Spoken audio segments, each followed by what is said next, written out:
You're listening to Nationwide 90 FM. The time is 9 o'clock. Factual, insightful, and credible. It's Nationwide News Now at 9. Good morning, I'm Andrew Cannon. Coming up in the news at 9 for this Sunday morning, October 20, 2024, Transport Minister Darrell Vaz has joined those who are calling for farmers to properly secure their animals following tragic multi-vehicle collision involving a stray cow. Government says it has distributed greenhouse inputs to farmers who suffered losses following Hurricane Beryl. Opposition chides government over what it calls lack of political will to make it easier for entertainment entrepreneurs to do business. In news from the region, Barbados will expand assistance to Cuba, says Prime Minister Mia Mottley. While on the international scene, at least 87 killed in strike on northern Gaza, local officials say, as Israel continues attacks on Beirut. While in sports, Messi's Inter Miami to play in FIFA World Cup. The details after this.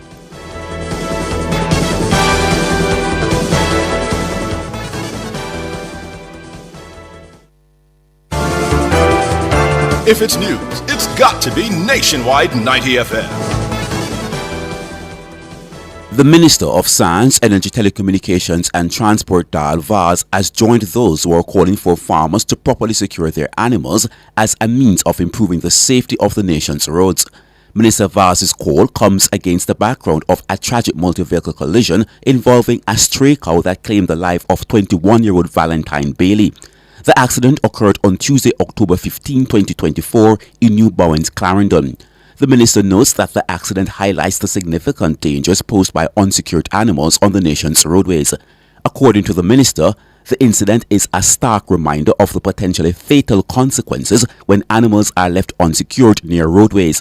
He said collective responsibility should be taken to ensure that roads are safe for all users and that it is critical that farmers across Jamaica take the necessary steps to properly secure their livestock, thereby reducing the risk of accidents and endanger human lives. Minister Vaz acknowledged that while road safety is a shared responsibility among drivers, pedestrians and various stakeholders, farmers have a pivotal role to play in ensuring that safety of the nation's highways and byways, and reiterated that allowing livestock to roam unsupervised or unsecured poses serious hazards to motorists and pedestrians alike, as demonstrated by the accident. The minister urged farmers to explore available resources and work with local authorities to ensure that their animals are secured, further noting that the government will continue to invest in and promote the use of technology in agriculture to prevent such tragic incidents from recurring. The Ministry of Agriculture, Fisheries and Mining says it has distributed greenhouse inputs to farmers who suffered losses following Hurricane Beryl. According to the ministry, this was done in collaboration with the Inter-American Institute for Cooperation for Agriculture, ICA. The inputs, which include greenhouse plastic, lock-in profiles, wiggle wires and seeds, were sponsored by ICA and distributed to 24 farmers during a handover ceremony held in St. Elizabeth on Thursday. Speaking at the handover ceremony, Minister of State Franklin Witter said that the intervention is a timely one. I know it was devastated. I've traveled across the island and more so across the St. Elizabeth, and I would have seen a number of the greenhouses that were flattened as a result of burial.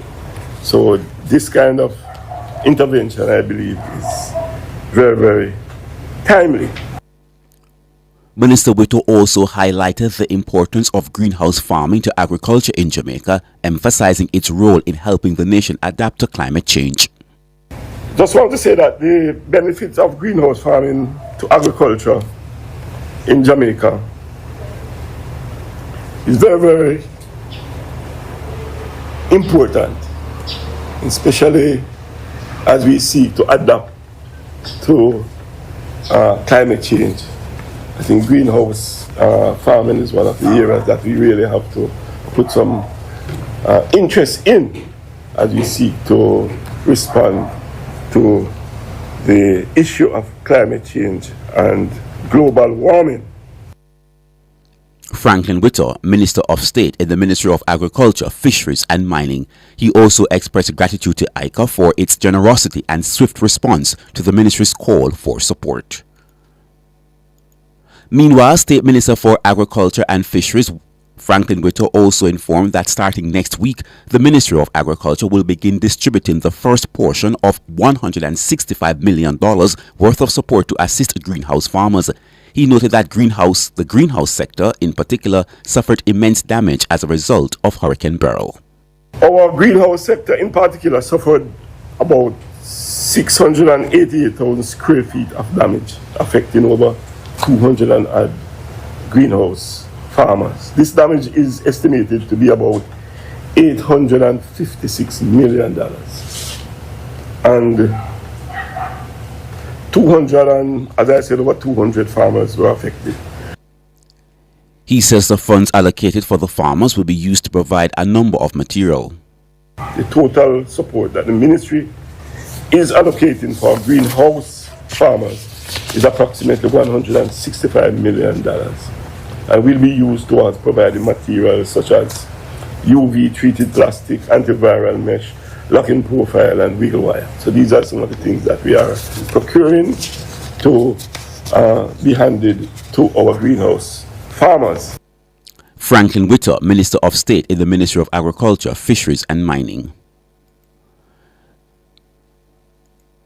The Jamaican judiciary is congratulating 4 High Court justices on receiving national honors.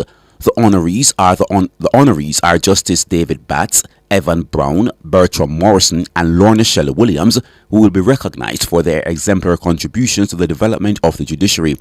All 4 will receive the esteemed Order of Distinction at the National Awards ceremony set to be held on Monday morning. Chief Justice Brian Sykes commended the awardees for their exemplary service, stating that the award should be a celebration of excellence as well as a reminder of the work still to be done and encouragement to continue striving to make Jamaica a better place. He also stated that the recognition of the justices comes at a time when the nation's judiciary has been excelling in various aspects of the daily operations of the judicial process, including backlog reduction and membership in the International Consortium for Court Excellence, among other achievements.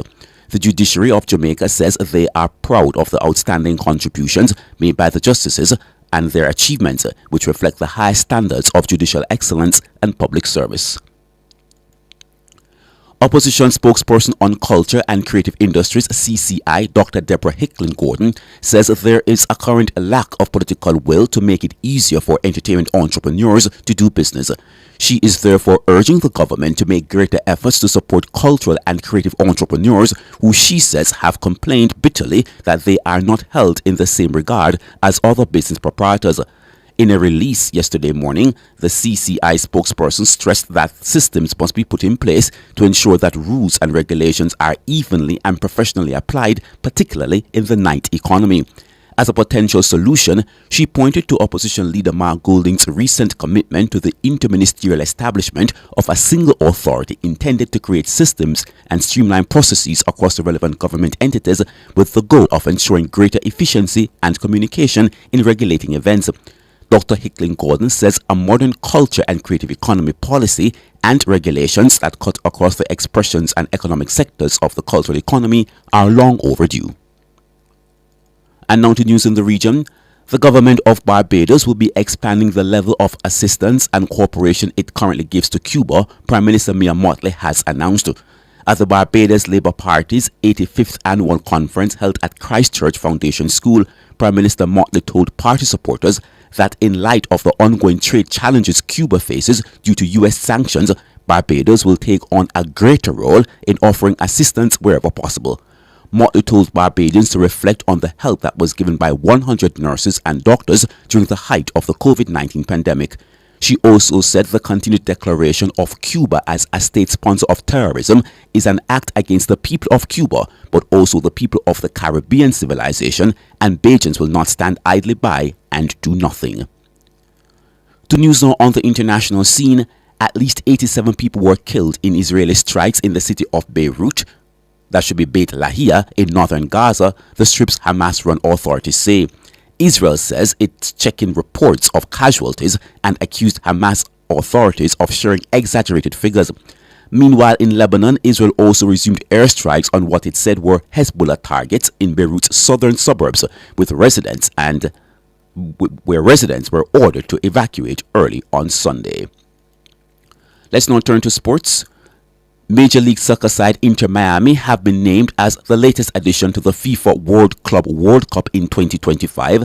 The expanded 32-team tournament will be held in the United States in 2025 from the 15th of June to the 3rd of July next year. The tournament will be made up of 12 teams from Europe, 6 from South America, 12 from Asia, Africa and North America, with the final 2 spots going to one club from Oceania and another from the United States, the host nation. Inter Miami, who are co-owned by David Beckham, have been awarded that spot after the club won the MLS Supporters Shield, which is given to the club in the MLS with the best regular game season. The announcement came after Lionel Messi scored a hat-trick to help Inter Miami break the MLS's regular season point record.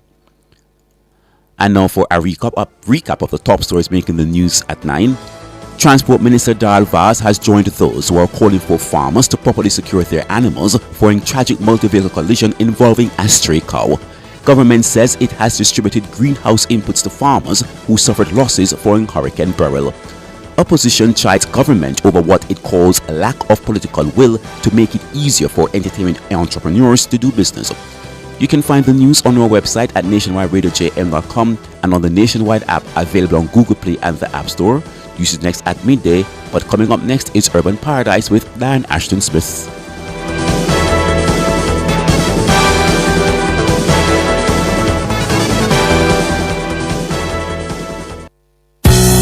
Undeniable that we should be together. The true beauty of music is that it connects